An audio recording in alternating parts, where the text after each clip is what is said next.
자, 이 서론에서는 항상 편지를 볼 때는 수신자의 상황을 봐야 되고, 두 번째는 받는 사람의 그 상황을 봐야 됩니다. 그래야 이 편지가 어떤 의미를 위해서 쓰여지는지 이제 알 수가 있어요. 그래서 로마 교회의 상황을 좀 살펴봤는데, 여기 1, 2, 3, 4, 5 해가지고 제가 이제 쭉 정돈을 좀 했어요. 그래서 이제 읽어 나가면 되는데, 우선 요거 간단히 보겠습니다. 첫째는 로마 교회는 이방인과 유대인으로 구성되어 있었다.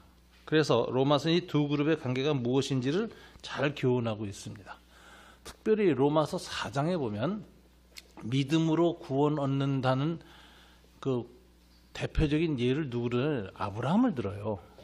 그러니까 1장, 2장, 3장에 보면 1장은 이방인의 죄, 2장은 유대인의 죄, 3장은 모두의 죄. 그러니까 의인이 없다, 한 사람도 없다. 그게 3장에 나오거든요. 그리고 4장에서 그러면 구원을 받는데 오직 믿음으로 구원받는 하나님의 의가 나타났다. 그러면서 구원받은 사람의 예로 아브라함을 딱 들어요. 아브라함은 그 사도 바울이 유난히 강조하는 게 할례 받기 전에 하나님을 믿어서 의롭다 하심을 받았다라는 거예요.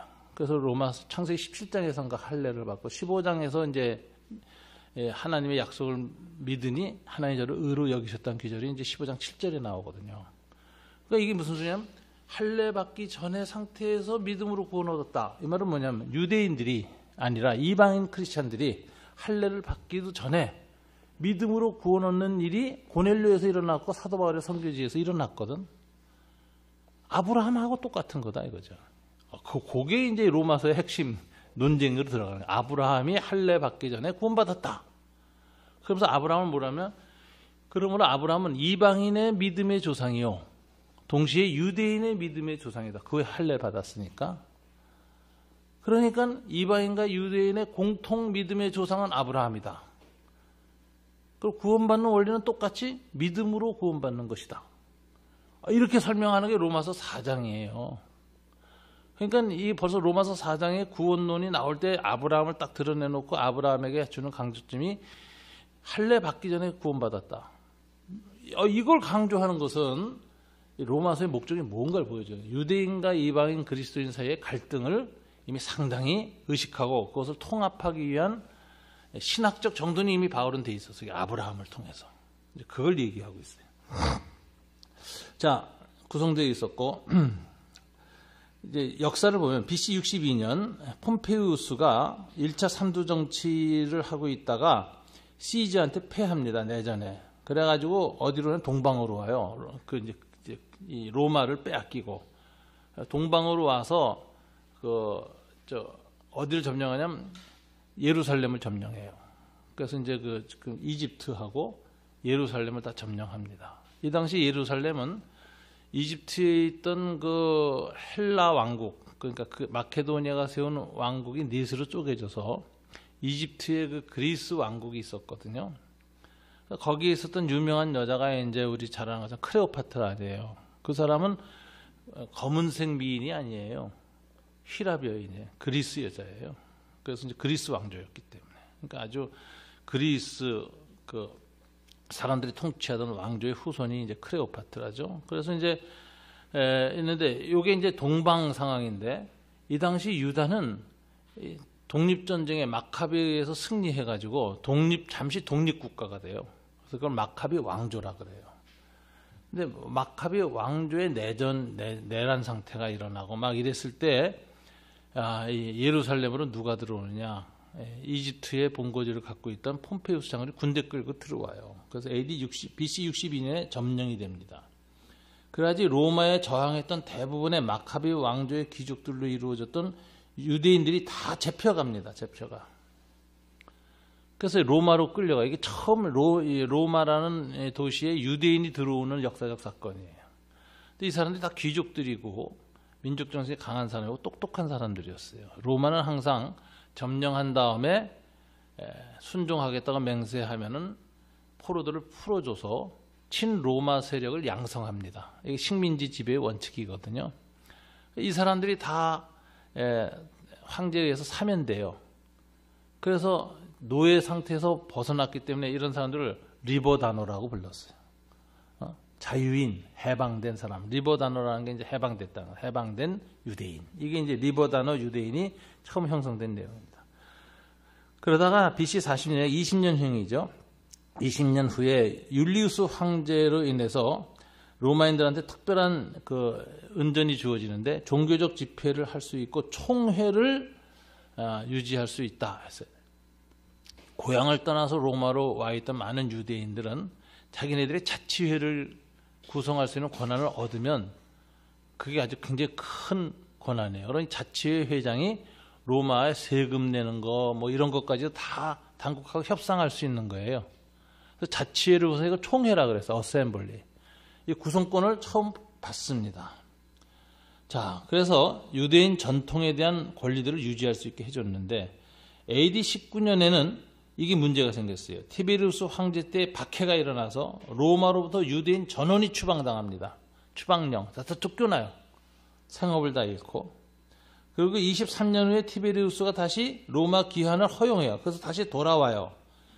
이래서 이제 AD 42년에 로마에 있는 그 유대인의 숫자가 엄청 이제 불어났었다가 추방당해서 사라졌다가 다시 돌아오는데 돌아올 때에는 유대인의 숫자가 작아졌고 이 유대인 공동체 안에서 이제 여러 가지 변화가 일어납니다. 자, 보시면 AD 42년에는 상당히 지났죠. 티베리우스 귀환령 이후 20년이 지났습니다. 로마의 유대인 숫자가 엄청나게 불어나서 클라우디우스 황제가 그들의 총회로 모일 권리를 박탈할 필요를 느낄 지경이었습니다. 이건 이제 로마사의 카시우스 디오의 보고서가 있는데 이 역사적 기록으로 그게 나와요. 당시 로마에는 유대인 카타콤에서 나온 묘지비명에는 유대인 회당이 10개 내지 13개가 언급되어 있고 추산 4, 5만 명의 유대인이 로마에 거주하고 있었다. 이거 로마사입니다. 그러니까 4, 5만 명의 유대인 공동체가 생겼고 회당도 15개 정도가 있었다.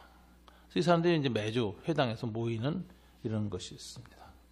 근데 이제 여기서 이제 문제가 생겨요. 이제 여기 유대인까지고 이제 로마 기독교회는 어떻게 생겼냐? 유대인 공동체로부터 출발했는데 첫째, 사도행전 2장 10절에 보면 오순절 당시 로마로부터 온 유대인들은 예수 부활 선포의 첫 청중이었어요. 예수가 부활했다는 소식을 듣는 거예요. 그래서 이들이 복음을 받고 성령 체험을 하고 성령 받고 돌아왔어. 로마로, 고향으로. 근데 로마 교인들은 유대교의 한 분파로서 처음에는 다시 예배당 만들고 자기네끼리 모이지 않고 회당 안에 존재하는 유대인 기독교인으로서 유대교의 한 종파처럼 있었어요. 종파. 나중에 이제 이단으로 정리되죠. 이들 중에 할례 받지 않은 이방인 유대교인인데 이런 사람을 리버다노라가 아니라 가드피어러라고 불렀어요. 하나님을 경외하는 자라고 성경에 계속 나와요. 경외하는 자. 이게 이제 고넬료도 하나님을 경외하는 자 이런 표현이 나오죠. 이게 이제 관용어인데 이방인 가운데 유대교로 들어와서 회당에서 예배를 드리지만 할례 받기를 거절한 사람들이에요. 이거 왜냐하면 할례가 그 당시에 이제 위험했거든요. 어린아이 때는 모르는데 어른이 할례를 받다 보면 굉장히 그 항생제가 없던 시절이에요. 그래서 고름이 생기고 뭐 균 침투 그러면 목숨까지 위험하거든요. 그리고 워낙 특이한 의식이라서 이방인들이 꺼려서 유대교는 좋은데 할례는 싫다. 그래서 할례를 안 받은 사람들, 이런 사람들은 개종자로 취급이 안 돼요. 개종 전 단계. 회당의 예배는 허락돼요. 그러나 개종을 안 해서 할례를 안 받은 거예요. 이런 사람이 상당수 있었는데 이 사람들이 존재했다. 로마의 기독교 공동체는 바울과 베드로하고 야고보와 밀접한 공동체에서 이 사람들이 많이 가서 복음을 전했다. 이게 이제 브라운이라는 신약학자가 이제 여러 가지 그 로마 기록 문서들을 보면 베드로와 야고보하고 상당히 가까웠다. 이렇게 볼 수 있어요. AD 49년경 로마 유대인 공동체 안에 기독교인이라는 내분이 발생했는데 이 수에토니우스라는 로마 사가가 있어요. 이 사람의 보고서에 무슨 내용이 나오느냐? 크레스투스의 사주로 인해서 유대인의 내분이 발생했다. 이런 기록이 나와. 그런 크레스투스가 누구냐? 이건 로마인이 쓴 기록이니까 정확하지 않은데 이게 예수 그리스도를 가리죠. 크라이스트. 기독교인들만. 클라우디우스 황제는 AD 41년과 49년 두 번에 걸쳐서 유대인 추방령을 또다시 내려요. 그런데 두 번째 추방령은 주로 왜 내리느냐? 크레스투스의 사주로 인해 생긴 유대인 내분 때문에 이것들 다 내쫓자. 그래서 내쫓김을 당하는 거예요. 그러니까 이미 요 AD 41년, 40년 경에는 이방인과 유대인 사이가 상당히 나빠졌다. 이 싸움이 났다. 그래서 쫓겨나 다. 그래서 이것으로 유추하건대 AD 40년경에 이방인 기독교의 할례 문제, 유대인과 기독교 사이가 상당히 분리되었고, 바울은 이때가 언제냐? 예루살렘 공의에 참석했을 때, 이게 51년이잖아요. 예루살렘 공의에 참석이. 그래서 유대인과 기독교 사이의 문제를 갖다가 매듭을 지었어요. 그리고 AD 59년 바울이 로마서를 쓸 당시에는 그럼에도 불구하고 이미 로마와 예루살렘 모두 유대교와 기독교 사이의 긴장이 강조되어 있었습니다. 그러니까 이게 예루살렘 공의했다고 그게 지켜지지 않은 거예요. 뭐 회의 한번 하면 뭐 해결되나요? 감정이 우선이고 문화가 우선인데 계속 할례 문제로 싸움박질이 터졌다고. 그래서 이제 사도 바울이 예루살렘에 올라갈 때에는 사도 바울이 유대인에 대해서 체포되고 다시 로마에서 구금되었을 때 재판 과정에 기독교인들이 아무도 안 나타나. 침묵해요. 이게 이제 얼마나 악화됐는가를 보여주는 거죠. 유대교나 기독교는 다 똑같았다. 로마나 예루살렘이나. 근데 AD 49년 이후 내분 발생으로 쫓겨난 이후에 로마 기독교에는 유대인들이 다 쫓겨났으니까 같이 남아있는 이방인들은 안 쫓겨나죠. 이방인 크리스찬 안 쫓겨났어요. 그죠? 로마인이니까. 이 사람들은 회당으로부터 철수해서 가정교회 형태로 유지되었다. 로마서에 보면 가정교회가 쫙 나와요. 이렇게 해서 이제 기독교 공동체를 유지하고 있었다가 유대인 추방령 때문에 대부분의 로마 가정교회는 이방인 크리스찬들이 주도권을 쥐었어요. 그러다가 AD 54년에 클라우디우스 황제 사후 유대계 크리스찬들이 상당수가 로마로 다시 복귀하게 됐는데 이들도 크리스찬이니까 회당이 무너졌으니까 회당으로 안 나가고 가정교회로 모여서 가정교회에 모이는 사람들인데 이 로마식 이름 브리스그와 아굴라 같은 사람들 로마인들인데 이 사람들이 가정교회 지도자였고 복음을 받은 훌륭한 신자들이었습니다. AD 59년 로마서를 쓸 당시 이미 바울은 로마 교회가 이방인이 주류가 되어서 생긴 이방인 중심의 음식 중심의 교회였고 이들이 이제 음식 문제를 할 때 율법을 안 지키잖아요. 그러니까 유대인 크리스찬들은 굉장히 힘든 거예요. 이방 기독교 문화를 접근하기가. 그래서 소수로 전락한 유대인 신자예요. 그래서 이때 뭐라고 권면하느냐? 음식을 먹는 데 있어서 너희는 율법에서 해방되어져서 음식에 자유로운 강한 믿음을 갖고 있다. 강한 율법에 금지된 음식을 아무렇지도 않게 먹을 수 있는 강한 믿음이 생겼어. 이미 율법에서 벗어났어. 그런데 약한 믿음을 가진 사람들은 유대인 크리스찬들이야. 근데 그 사람들한테 걸림돌이 되지 않게 하라. 그 사람들 배려해서 그 사람들이 꺼리는 음식 먹지 마라. 이렇게 로마 교인들한테 편지를 쓴 걸 보면 로마 교회는 사도 바울이 편지 쓸 때는 이방인 크리스찬이 주류였다라는 걸 알 수가 있습니다. 이것이 이제 볼 수 있어요. 그래서 이제 14장 2절과 15절 한번 다 같이 읽어볼까요? 어떤 사람은 모든 것을 먹을 만한 믿음이 있고 믿음이 연약한 자는 채소만 먹느니라. 그래서 어떤 사람은 누구죠? 이방인 크리스찬. 믿음이 연약한 사람이 유대인 크리스찬이에요. 이게 이제 완전히 주도가 바뀐 거죠. 이걸 보면은 15절. 만일 음식으로 말미암아 내 형제가 근심하게 되면 이는 내가 사랑으로 행하지 아니함이라. 그리스도께서 대신하여 죽으신 형제를 네 음식으로 망하게 하지 말라. 그래서 유대인 크리스찬을 배려해라. 이렇게 가르칩니다. AD 58년 로마 기독교 안에 세금 논쟁이 생깁니다. 이 타키투스 연대기에 나오는 내용의 13장. 뭐냐면 AD 67년에 네로이안 로마 대화재 이후 로마 기독교인들은 핍박을 받았습니다. 근데 로마 교회는 오랫동안 로마 정부에 세금을 내야 되느냐 마느냐 놓고 이 갈등이 있었어요.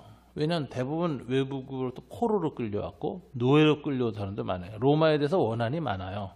그리고 끄떡하면 쫓겨나고 추방당하고. 그러니까 로마 교회는 무정부주의적 경향이 있었다. 이렇게 신학자들이 이제 분석을 해요. 그 글들을 보면 무정부주의. 그러니까 정부가 뭐 필요하냐? 하나님만 섬기지. 이러니까 무정부주의적 경향 때문에 뭐가 생겨? 세금 안 내는 사람들이 많이 나와요. 세금 우리가 왜 내? 우리 괴롭히고 핍박하고 노예로 끌고 오고 네로 같은 놈 다 불질러버리고 우리 핍박했잖아. 로마에 왜 세금 내? 세금 논쟁이 생겼는데 사도 바울이 로마서 13장에서 뭐라고 얘기하죠? 관원은 다 하나님이 세운 것이고 왕은 그 목적은 권선징악이라는 하나의 정의의 대변자를 세웠다. 만약 그런 사람이 없으면 세상은 무질서가 된다. 아노미 상태가 된다. 그건 더 큰 악이다. 그러므로 세상에 이 치안을 담당하는 이런 정부가 세워진 것은 하나님이 세우신 사람으로 알아서 그가 원래의 권력의 목적, 권선징악을 행할 때는 그를 하나님처럼 두려워하고 따라야 한다. 이렇게 얘기를 해요. 그래서 국가와 정부의 기원을 하나님께 두는 로마서 13장의 유명한 글을 씁니다. 이게 정부론이라는 거예요. 이건 나중에 이제 다시 자세히 공부해야 돼요. 이제 다음 학기에. 국가론은 2000년 동안 논쟁이었어요. 특별히 최근에 이제 국가론 문제가 이제 굉장히 많이 이제 번졌죠. 최근의 국가론은 제가 보기에 시장론하고 연결되는 거예요. 자본주의 시장을 국가가 관여하느냐 안 하느냐 이거 가지고 국가론이 나눠져서 시장의 자유를 최대한 주고 작은 정부론 이게 보수주의 견해고 시장에 개입해서 자본주의자들이 마음껏 독식하도록 하면 안 된다. 이게 이제 진보주의자의 정부론인데 요 2000년간 국가론이 쭉 나와요. 근데 이제 사도 바울이 거기에 대한 논쟁의 단초를 이미 줘요. 13장에서. 그냥 권선징악을 위한 정부일 땐 협조해야 된다 이렇게 주장하는 거예요. 그래가지고 세금을 내라고 주장해요. 사도 바울. 로마서 14장. 공세를 너의 양심을 위해서 내라. 이렇게 얘기를 해요. 양심론까지. 그래서 이제 국가기원론, 그 다음에 양심론 두 가지가 정부에 대한 기독교인의 태도를 결정하는 것인데 이게 이제 로마서 13장에서 계시록 13장으로는 바뀌어요. 계시록 13장에서는 이제 로마가 이제 바벨론 음료로 나오고 멸망받을 적으로 원수로 나와요. 그 왜 그러냐? 로마의 정부가 계시록을 쓸 때에는 권선징악을 하는 그런 정부의 보편적 기능을 상실하고 굉장히 포악한 그런 정권이 됐어요. 그러니까 그때는 기독교인들이 저항할 것을 얘기해요. 그러니까 이게 이제 이 국가에 대한 태도가 항상 한 가지만 아니었다. 국가의 상태에 따라 기독교인들의 입장이 바뀌어서 로마서 13장과 계시록 13장 사이에서 국가론을 연구합니다. 대부분의 현대 기독교 신학자들이 국가론을 연구할 땐 그 둘 사이에서 연구를 해요. 이게 이제 이 로마 교회의 그 당시 분위기였다. 세금 내기 싫어.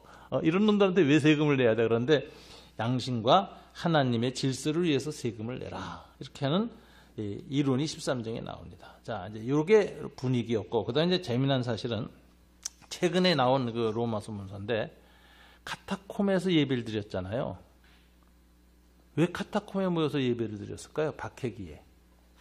특별히 네로 박해기에. 총회로 모일 권리가 박탈당하면 뭐만 남느냐면은 장례식 행사만은 허락돼요. 근데 장례식이라는 건 자기 태어난 민족끼리 문화와 전통이 있고 종교가 다 다르잖아요. 그러니까 장례식이 거행되는데 자기네 동포끼리 모여서 고유한 방식으로 장례식을 행하는 거예요. 모든 민족이. 근데 그것까지 로마가 부정시킬 수 없어요. 그래서 장례 조합을 허락합니다. 이게 무슨 총회가 거절되고 나면 살아남아있는 자율 조직이 장례 조합이에요. 근데 장례 조합은 장례식을 위해서 카타콤에 모여요. 카타콤에서 장례 조합을 위한 큰 공간이 있어서 광장이, 무덤 광장이. 근데 그 안에 모여서 장례식을 치르는데 기독교인들은 장례 조합의 형태로 위장하고 그 가운데 모여서 예배를 드린 거야. 그래서 로마 교회는 나중에 장례 조합의 형태로 모였다. 여기에서 최근에 나온 독일 학자들이 로마 문서를 뒤졌다가 나온 결론이에요. 그래서 이런 것들은 이제 최근 이론인데 제가 이 강의 안에는 못 썼네요. 제가 이거 몇 년 전에 써놓은 거라서 조금 보완을 좀 해야 됩니다. 제가 최근에 그저 독일 학자가 쓴 글을 읽었더니 로마 교회 기원에 관해서라는 그 책을 논문이 이제 나온 게 있어서 하나 읽었더니 장례 조합이 있었다는 거야. 그래서 저도 이거 참 새로운데 이러고 봤어요. 장례 조합 형태로 박해계는 유지가 됐습니다. 예. 그래서 카타콤 예배라는 게 나온 거예요. 자, 이렇게 로마 교회 상황인데 이럴 때 이제 편지를 보냈단 말이에요. 그러니까 로마서의 목적이 이제 나오는 거예요. 목적이 뭐냐? 이제 편지 쓴 목적을 이제 보게 되죠. 양쪽 정황을 봤죠. 그러니까 이제 목적을 볼 수 있는데 첫째 선교적 목적이에요. 사도 바울이 로마서 1장에 보면 인사할 때 보면 이딴 이제 서론에서 보는데 자기가 로마 교회에 굉장히 친하고 가깝고 관심이 많다는 걸 은근히 암시해. 근데 그거는 그냥 밑밥이야. 진짜 목적은 얘기 안 해. 그리고 그 엉거주춤 꺼내놓고 복음 이야기 나가고 구원 이야기가 쫙 나와서 8장까지 구원이 다 끝나고 나중에 이제 유대인의 구원 문제, 이방인 구원 문제는 역사관 문제까지, 구속사관 문제까지 다시 10장, 9장, 10장, 11장, 12장까지 다 가서 이제 국가 권세론까지 얘기하면서 쭉 해서 거기서부터 이제 구속사보단 보편사예요. 구원사는 8장까지고 그 다음부터 이제 구원받은 백성이 보편 역사 속에서 어떻게 살아야 될까라는 문제를 다루는 보편사 문제가 나오는데 국가론 문제까지 다 끝나고 맨 마지막에 인사할 때 아까 읽은 글이 나와요. 내가 너에게 방문하여 잠시 위로를 받은 후에 서바나로 보냄받기를 원하노라.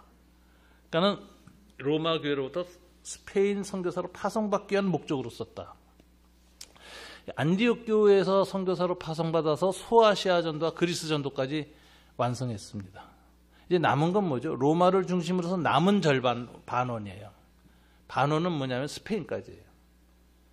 그러니까 그는 예루살렘부터 시작해가지고 복음을 그 당시 땅끝이 지브롤터 해협이었거든요. 스페인 거기까지 이게 반월형으로 편만하게 내가 복음을 전하기를 원했는데 편만하게라는 말이 반월형을 의미하는 거예요. 반월형. 반월형으로 180도 스페인까지 복음 전하기를 원하는데 중간에 다시 스페인 전도로 해서 파송받아야 되는 게 로마 교회로부터 파송받고 싶었던 거예요. 그래서 편지를 썼다. 그래서 이제 이 로마서에 대해서 이 선교적 목적으로 쓴 선교사의 편지다. 이것은 최근 이론입니다. 30년 전에 요것이 런던 바이블 대학에서 이제 박사학위 논문으로 나와가지고 발표가 됐는데 굉장히 각광받았어요. 로마서는 신학자의 글이 아니다. 그래서 교리 변증하기 위해서 쓴 것이 아니다. 로마서는 굉장히 실제적인 목적 갖고 썼다. 왜? 선교사로서 선교적 목적을 갖고 썼다. 거기 이슈도 구원론을 다루되 이방인 구원과 유대인 구원이라는 문제를 아브라함을 해서 통합하기 위해서 썼어요. 굉장히 선교적 목적으로 쓴 선교사의 편지다. 이게 이제 로마서를 이해하는 새로운 관점입니다. 한 30년 됐어요. 논문 나온 지. 자, 그다음에 두 번째 변증적 목적. 로마에 있는 기독교인들에게 믿음으로 구원 얻는 복음을 증거하므로 이방인과 유대인 구원 문제를 해결하려고 했다. 특별히 율법을 강조하는 유대인 구원론을 넘어서서 유대인들은 율법으로 구원받는 거죠. 복음에 대한 믿음으로 구원을 얻는 보편 구원론을 강조했다. 율법을 부정한다는 오해를 하고 있는 유대교의 분노 앞에서 또 위험하고 고난이 가득한 예루살렘 여행을 결행하며 사도 바울은 먼저 로마 교회로부터 자기의 중심, 이 신앙에 대한 고백을 하고 신앙의 일치를 확인했고 이방인 크리스찬과 유대인 크리스찬 모두의 지지를 얻기 위한 변증적 목적에서 이 편지를 썼다. 그래서 로마서에는 복음과 율법의 관계, 이방인과 유대인의 관계, 예루살렘에 보낼 이방인 연보의 의미 등을 자세히 다루고 있는 이유가 여기에 있다. 로마서는 그의 소아시아 지역 선교가 일단락된 후 다시 서바나로 가려는 선교 계획을 실천하기에 앞서 먼저 이방인 교회와 예루살렘 교회 간의 신앙적 일치를 선결 과제로 삼았고 이 일치야말로 향후 나아갈 이방 선교 사역의 디딤돌이 되기 때문입니다. 그래서 사도 바울은 온갖 고난이 예고되고 있는 예루살렘 행을 순교를 각오하고 결행한 것입니다. 그래서 이제 사도행전 20장 22절부터 24절 그 나머지 귀절들에서 이제 사도 바울의 예루살렘을 가는 중심을 표현해요. 한번 다 같이 읽어볼까요?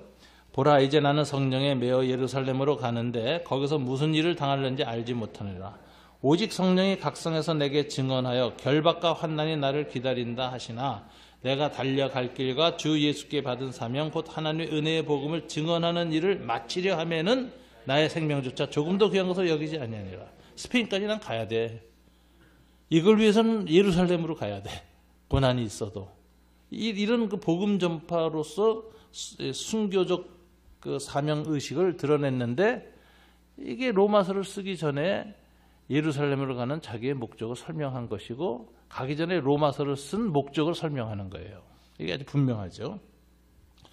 로마서 15장 25절, 이제는 내가 성도로 섬기는 일로 예루살렘에 가노니, 28절에 유명한 말을 하죠. 그러나 내가 이 일을 마치고 이 열매를 그들에게 확정한 후에 너에게 들렸다가 서반으로 가리라. 열매라는 표현을 쓰는데, 선교의 열매는 사랑이다 라는 게 구제. 이거 굉장히 중요한 신학이에요. 이방인 선교의 열매가 뭐냐 이거예요. 구원받는 것이 아니다는 거지. 우리는 선교의 열매는 구원받는 거죠. 천국 보내는 거죠. 그게 아니라는 거예요. 사랑으로 살게 하려는 거. 삶이 목표예요. 구원의 결과는 사랑의 삶이에요. 그걸 목표로 해서 복음 전하는 것이지 천국 보험 사업에 가입시키려고 하는 게 아니다. 이게 아주 분명하게 나와요. 사랑이 목표다. 자, 이제 로마 교회의 상황을 우리가 살폈습니다. 이해가 좀 되시죠? 이제 로마서는 이제 이런 맥락에서 읽어야 된다. 그런 이제 좀 달리 보이는데, 이제 로마서의 주제하고 구조를 좀 보겠습니다. 로마서의 주제는 복음에 나타난 하나님의 의예요. The righteousness of God in gospel. 이게 이제 중심이에요. 그래서 칭의로는 이미 나타난 하나님의 의예요.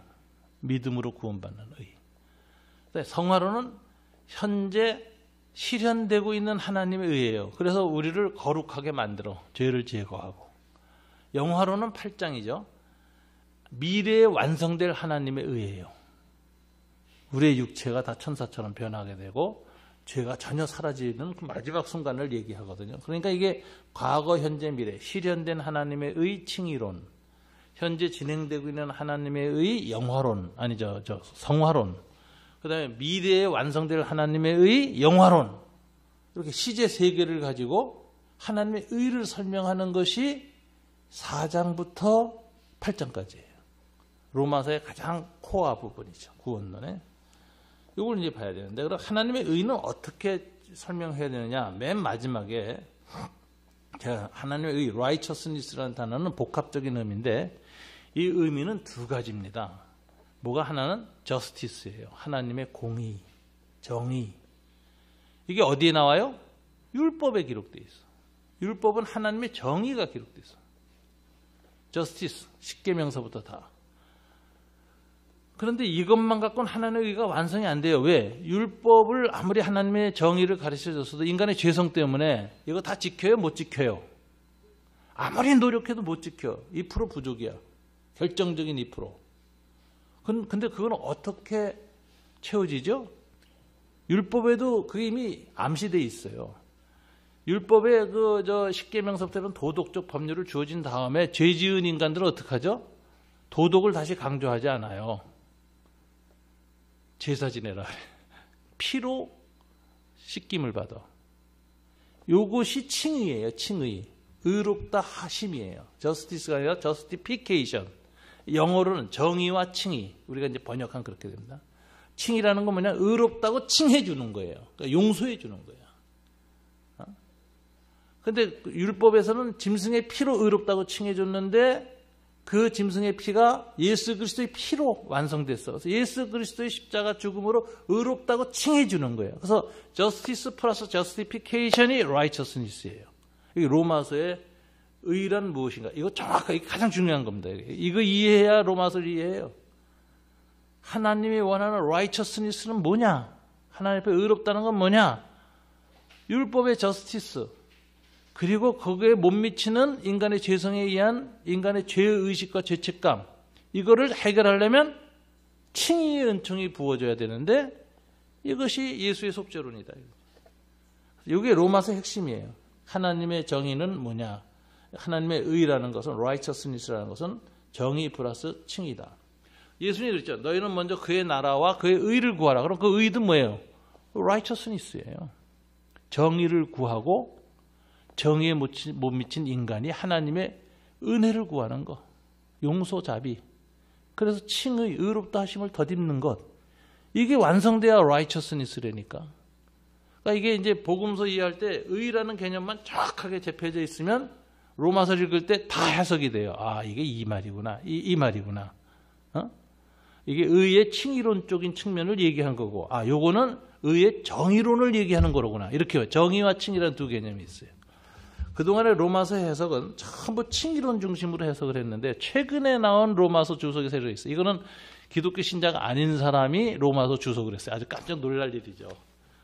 이 사람은 정의론 관점에서 썼어요. 왜? 정의론이 20세기 최대의 화두야. 하버드대 교수가 정의론 강의를 했고, 거기에서 기독교 목사들도 이제 켈러 같은 사람들이 이제 정의론이라는 책이 나왔어요. 그런데 이제 이방인의 입장에서 정의가 무엇이냐는 걸 얘기를 하는데 로마서를 가지고 썼다고. 깜짝 놀랄 일이죠. 그래서 그 로마서 정의론을 공부를 했는데, 저도 책을 친구들하고 이제 새로 나온 책이라서 읽었는데 건질 게 별로 없어. 그러니까 너무 일반 정의론을 얘기하면서 성경을 살짝 이렇게 외피를 입힌 거야. 그래서 이게 로마서 강해엔 큰 도움이 안 된다. 제가 읽고 나서 느낀 게 있어요. 괜히 머리만 복잡해졌네. 이런 생각이 들어요. 아주 그냥 논쟁적인 책이에요. 그러니까 논쟁적이라는 건 핵심은 안 보고 그것이 일으키는 시대적 어떤 문제들만 슬슬슬 다룬 거예요. 그래서 이거는 로마서에 대해서 큰 도움이 안 된다. 이렇게 제가 느꼈어요. 자, 그러니까 핵심은 뭐야? 하나님의 의란 뭐냐? 하나님의 정의, 저스티스 더하기 하나님의 사랑이 나타난 칭의, 의롭다 하심, 십자가의 칭의, 이게 중요한 거예요. 이것을 우리가 이제 이해해야 됩니다.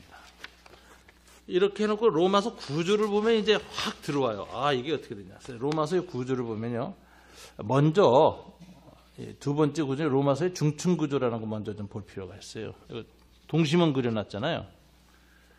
중층 구조라는 건 이제 겹겹이 쌓이는 게 양파 껍질처럼. 자, 맨 처음에 로마서는 뭐로부터 시작하죠? 1장부터 3장까지가 다 뭐죠? 2장, 3장 8절까지가 인간은 죄인이다. 인간 본성론이에요. 인간의 본성이 뭐냐? 역사적으로 성선설과 성악설이 있었죠. 성선설을 주장하는 사람 꽤 많아요. 성선설의 현대 버전이 뭔지 아세요? 막시즘이에요. 막스는 인간을 선한 걸로 봤어요. 다만 환경 때문에 악해졌어. 그래서 이기적이지 않도록 환경만 만들어주면 인민을 위한 영웅으로 살 수 있어. 그래서 어렸을 때부터 공산 독재를 만들고 보육원에서 교육하고 공공을 위해서 사는 사람으로 키워서 뉴맨을 만들면, 공산주의 사상에 철저한 뉴맨을 만들면 인민을 위해서 헌신하는 인간이 나온다. 이게 인간에 대한 막스의 낙관론이에요. 그래서 얼마든지 자기 희생적인 인간을 교육을 통해서 만들어낼 수 있다. 이데올로기 교육을 통해서 새 인간 만들자. 이게 뉴맨 프로그램이에요. 공산주의는 맨 처음에 정권 잡으면 교육 체계부터 유년부서부터 다시 세웁니다. 철저한 당원으로 조직해요. 근데 이게 실패했죠. 왜 실패했을까요? 인간의 이기심은 이데올로기 교육으로 극복이 안 됐다라는 거예요. 내 주머니에 돈이 안 들어오면 인민을 위해서 희생을 해야 되는데 안 한다는 게 나타나요. 그래서 자유자본주의적인 이 개인의 이익을 챙겨주지 않으면 일 안 해. 그래서 노동 효율이 떨어져요. 그래서 자본주의와의 경쟁에서 실패하고 망해요. 그래서 평등해지는데 빈곤의 평등으로 끝나. 이게 소련 실험의 100년 실험의 결과예요. 그럼 이 막스주의의 가장 큰 문제는 뭐냐? 인간관이 잘못됐어. 인간에게 대해서 너무 나이브해요. 인간의 악과 이기심의 깊이를 못 봤어. 교육을 통해서 바꿀 수 있다고 본 거예요. 환경에 의해서 인간은 언제든지 바뀔 수 있다고 본 거예요. 그런데 그렇지 않습니다. 인간은 본성적으로 악하다. 이게 진리예요. 그런데 사도 바울은 본성론에서 딱 보면 인간은 죄인이다. 이걸 아주 정확하게. 창조론부터 시작해서 본성론을 결론이 죄인으로 끝나요. 그게 1장부터 3장까지예요. 이게 디딤돌이죠. 죄인이니까 어떻게 돼요? 구원받으려면 어떻게 해야 되느냐. 그래서 구원론이 나오는 거예요. 구원론이 예수에 의한 십자가의 죽음에 의해서 죄가 용서받아야 구원을 받을 수 있다 라는 칭의론이 나오는데, 칭의론은 존재론이에요. 구원론은 인간 철학으로 보면 존재론을 다루는 거예요. 죄는 본성론, 인식론이고, 기독교 철학으로 보면. 그다음에 이제 3장부터 3장 마지막 4장, 5장까지 가면 구원론은 전부 존재론이에요. 그리고 인간의 존재는, 참된 존재는 예수 그리스도 안에서 완성되는 것이지, 죄 아래 죄인이 죄를 극복할 방법은 율법으로도 안 되고 도덕으로도 안 된다. 인간의 참된 존재 회복은 도덕으로 되는 게 아니고 철학으로 되는 게 아니라 이데올로기로 되지 않는다. 환경에 의해서 되지 않는다. 좋은 환경에서 자란다고 착한 사람 안 된다 이거예요. 그러니까 인간의 근원적인 죄가 해결돼야 된다. 그러니까 구원론인데 이건 존재론이에요. 그래서 이 존재론적 접근을 하는 것이죠. 그 다음에 성령론이에요. 이건 뭐냐면 인간의 인격 성숙론이에요. 자, 모든 사람의 존재론이 끝나고 나면 성숙에 관한 얘기를 해요. 논어도 그렇고 뭐 해요. 그래서 뭐 날마다 마음을 닦아야 되고 수련해야 되고 뭐 그 나오잖아요. 그래서 대부분의 인격론은 뭐냐면, 다른 종교의 인격론은 수련이야, 수련. 공부하는 거야. 돛 닦는 거예요. 그런데 사도 바울은 전혀 달라요. 성령론이야. 성령의 도움을 받아야 된다. 이게 성화, 영화론이 성령론이에요. 그 다음에 로마서 이제 9장부터 14장까지는 역사론. 개인이 이제 영화론까지 해서 개인의 완성까지 얘기를 했으면, 그 다음엔 죄 많은 이 현실 속에서 어떻게 살아야 될 것인가, 그리스도인은 이 역사를 어떻게 봐야 될 것인가, 그리고 그 안에서 국가란 뭐냐, 양심이란 뭐냐, 세금은 왜 내야 되느냐, 뭐 이런 거 다 다뤄요. 기독교 공동체의 의미도 사랑의 공동체의 의미, 이 죄로 많은 이기적인 타락한 세상 속에서 대한 공동체라 기독교 교회 공동체다. 사랑으로 서로 하나 되는 것이다. 사랑을 강조하는 이것이 나오고, 그리고 마지막 15장 가서 종말론이 나와요. 그래서 이제 그 안에 보면 동그라미 중심이 죄, 그 다음에 이제 존재론 할 때 율법과 인재론, 양심과 율법에 근거한 인재론이 나와요. 인간은 죄인이다라는 게 전제되니까 구원론이 나와요. 그 다음에 성화, 인격 성숙론이 나와요. 그 다음에 인격 완성론이 영화론이에요. 그러고 나니까 이제 역사가 보이는 거예요. 그래서 구원의 역사, 일반 세상의 역사, 일반 세상의 역사 이때 로마사예요. 로마사. 로마를 어떻게 보느냐. 그래서 팍스 데오스, 하나님의 통치. 팍스 로마, 로마의 통치. 이게 12장의 팍스 데오스는 사랑이야, 사랑. 기독교 공동체 안에 실현된 하나님의 통치가. 세상에서는 팍스 로마, 이게 로마서 13장 로마의 권세예요. 로마서 14장에서 팍스 로우, 전 세계에 흩어져 있는 율법과 철학의 세계를 얘기해요.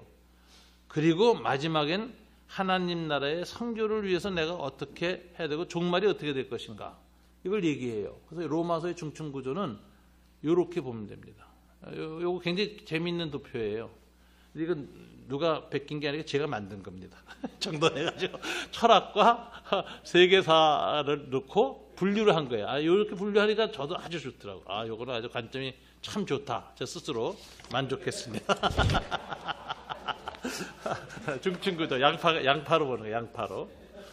그 다음에 이제 그 구조 뒤에 이제 도표 나와요. 도표. 이 도표는 이제 로마서 공부하는 내내 우리 머릿속에 그려져야 돼요. 그래서 이제 나중에 시험 칠 때도 이 도표에서 가로가 많이 나옵니다. 문단 나누기. 이 편지인데 문단을 정밀하게 나눠야지 이해하기가 쉬워요. 앞뒤 문단, 맥락이 다. 그래서 이제 이게 이제 국어 공부를 잘하는 사람들이 로마서 공부를 잘합니다. 국어입니다. 그래서 이제 1장부터 8장까지만 이제 보는데, 앞에 자, 서론 나오고 교리로 나오는데 인간의 죄에 대해서 나오죠. 도표 이제 맨 처음 두 번째 칸을 보세요. 도표 인간의 죄 1장 18절부터 3장 20절 나와요. 자, 1장 18절 3장 20절 이방인의 죄, 그리고 그 안에 양심론이 나와요. 도덕주의자의 죄. 왜냐하면 스토아 철학다. 양심이라는 게 스토아 철학에서 쓴 자주 유행했던 그 당시의 철학 용어인데, 유대인은 율법 때문에 죄를 인식하고 인간의 죄성이 죄라고 인식되어지는 건 율법을 통해서예요. 근데 이방인은 율법의 기능을 뭐가 해? 양심이라는 놈이 한다. 양심. 그래서 양심론이 나와요. 이게 나오고, 그다음에 유대인의 죄. 유대인들은 뭐냐? 알면서 안 짓는다. 위선. 알는데 안 져요. 그리고 속여. 짓는 것처럼 죄를 지으면서 죄를 안 짓는 척해. 이게 이제 이중죄악이죠. 죄를 지어서 죄고 그 죄를 안 짓는 척 속이니까 또 죄야. 유대인의 죄가 강조되고. 그러므로 3장 8절부터 20절 구원받을 자가 없고 죄인은 다 하나님 앞에 다 죄인이다. 의인은 없나니 하나도 없다. 이게 선언 나와요. 이게 인재론이에요. 이것까지 동의가 돼야 그 다음에 구원론을 할 수 있어. 그러면 어떻게 인간은 죄로 인한 이 문제에서 참된 인간을 회복할 수 있는가? 존재를 회복할 수 있는가? 구원론이 나오는 거예요. 그게 이제 3장 21절 5장 이제 예수 그리스도에 대한 중심 이야기. 쫙. 칭의론이라 그래요. 그 다음에 칭의론을 받아들여서 예수를 믿기로 작정했으면 그 다음에 뭐냐면 성령의 역사로 어떻게 돼야 돼요? 변화가 일어나야 돼. 성화. 성화론이 6장 1절부터 8장 17절까지 거의 대부분을 차지해요. 이게 무슨 소리냐? 구원받은 거 이상으로 중요한 게 구원의 목적이 뭐죠? 사랑이야. 사랑의 완성. 이 성화야. 이걸 얘기하는 성화론이 쭉 나와요. 그 다음에 마지막에 이제 육체에 죄가 있는 동안하고 육체가 변화되기 전에 계속해서 성화의 단계에만 있어요. 완전 영화가 안 일어나. 근데 완전 영화는 언제 일어나냐? 주님이 재림할 때 우리 육체가 부활체로 변할 때에 우리가 영화롭게 된다. 그걸 내다보는 것. 8장 18절 39절. 이게 세 개가 로마서의 이번 학기의 구조예요. 그래서 준비된 하나님의 의, 실현된 하나님의 의, 실현될 하나님의 의, 과거, 현재, 미래라는 시점을 놓고 사도 바울이 써나가는 내용이 자세히 단락이 나와 있습니다. 그래서 이제 로마서 이제 공부할 때는 이 단락을 따라 공부하는 거예요. 단락을 따라 딱. 오늘은 서론까지 하려고 그랬는데 1장 1절부터 17절 못하겠습니다. 시간이 갔어요. 그래서 오늘 여기서 마치 다음 주엔 1장 1절부터 17절부터 이 도표 보면서 이제 계속 단락을 이해하고 가고요. 그래서 이제 머릿속에 이 도표가 대강 마음속에 이제 새겨지면 로마서 쭉 읽을 때 쫙 들어와요. 어디서 끊어야 되는지, 어디서 읽어야 되는지. 이게 전부 다 옛날에 이 단락이 없었던 이유가 두루마리로 기록됐다는 거 아시죠? 양피지에. 두루마리로 기록되면 1장 1절부터 11절에 절이 있었을까요? 없었을까요? 장절이 없었어요. 두루마리 성경에. 장절은 AD 12세기에 수도사가 만들었어. 성경을 잘하는 수도사. 아주 기가 막히게 장절을 잘랐어요. 아주 훌륭한 사람이에요. 그런데 장절이 없었거든. 그러니까 전부 두루마리로 둘둘이 연결돼 있었는데 이거 이해하려면 힘든 거야. 어디서 자르고 어디서 어디까지가 주제가 달라지고 어디가 뭐가 강조되고 이거.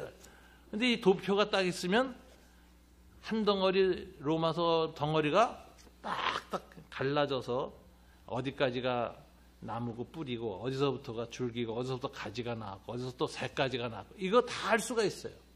그래서 이 제일 중요한 게 이 구조 도표입니다. 그래야 숲을 보이고 그래야 로마서 한 부분을 봐도 알 수가 있어요. 그래서 이제 이렇게 해서 공부를 하는데 좀 한 가지 이제 위로되는 말은 사도 바울이 로마서를 이제 기록하면서 맨 마지막에 이제 그렇게 쓰는데 내가 로마서를 대강 썼다고 하는 기록이 나와요. 몇 장이지? 윤 목사님 한번 찾아봐요. 내가 너에게 대강 기록하노니 대강이라는 단어 한번 찾아보세요. 자, 요거 한번 15장 15절 한번 다 같이 읽어볼까요? 15장 15절 다 같이 있습니다. 시작. 그러나 내가 너희로 다시 생각나게 하려고 하나님께서 내게 주신 은혜로 말미암아 더욱 담대히 대략 너희에게 썼노니. 로마서는 대략 썼어요. 그러니까 이렇게 구조를 샅샅이 몰라도 괜찮아요. 대략 썼으니까. 그런데 대략 썼기 때문에 대략을 이해해야 돼. 그럼 대략은 뭐냐? 구조야, 구조. 세세한 귀퉁이는 몰라도 구조를 알면 대략 아는 거예요. 그러니까 로마서 공부에 가장 중요한 건 대략 아는 거. 구조 도표가 제일 중요해. 이걸 알아야 대략 아는 거예요. 그러니까 그런 마음을 가지고 로마서를 공부하시면 되겠습니다. 자, 오늘 로마서 1강 2 이렇게 끝냈습니다. 감사합니다. 네.